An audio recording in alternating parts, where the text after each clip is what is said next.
કે કંપનીની અંદર 8મા મહિનાની 4 તારીખે એક છોકરાને વાગ્યું હતું. બરાબર.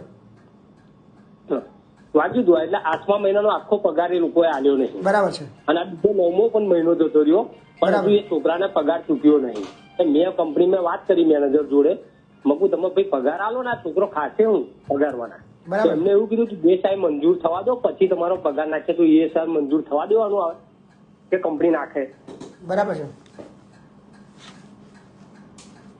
તો શું કે છે નાખવાનું? એ તો કે ESI મંજૂર થયા પછી નાખશે કે. કેટલા દિવસ થયા? ઘરમાં ખાવાનું નહીં. એ કેટલા દિવસ થયા? 8મા મહિનાનો આખો બાકી ને 9માનો આખો બાકી. એને તાત્કાલિક કઈ પગાર નાખતું, બાકી બધી પ્રક્રિયા પછી કરજે તું. હા, મેં કીધું કે ભાઈ તું પગાર નાખી દો ને, પગાર હવે નહીં નાખાય, ESI મંજૂર થાય તો નાખે. એના કોન્ટ્રાક્ટર ને વાત કરી, કોન્ટ્રાક્ટર કે તમે સાહેબ ને વાત કરો મેનેજર ને. મેં મેનેજર જોડે વાત કરી દે. મેનેજર એવું કીધું કે ESI તમારું ભાઈ પ્રોસેસ ચાલુ છે, મંજૂર થશે ને પછી પગાર પડશે. એવું હોય? એવું ના, પગાર થોડો અટકાવવાનો હોય. તું ખાલી જે ESI નું જે ડિડક્શન છે ડિડક્શન કરીને તું રાખી રાખ ને. જયારે ESI ચાલુ થાય ESI ની અંદર પૈસા નાખી દેજે. પગાર થોડો હોલ્ડ થાય, પગાર હોલ્ડ ના થાય ક્યારે. બરાબર. તમે એટલે તમને ફોન કર્યો, મુક પગાર અહીંયા નાખતા. ઉલ્લુ બનાવે છે એને મળો, એની પાસે જઈને રૂબરૂ મળો, એને કે ભાઈ પગાર આપો કે નહીં આપો બોલો, મને ત્યાંથી જરૂર પડે ત્યાંથી ફોન કરો.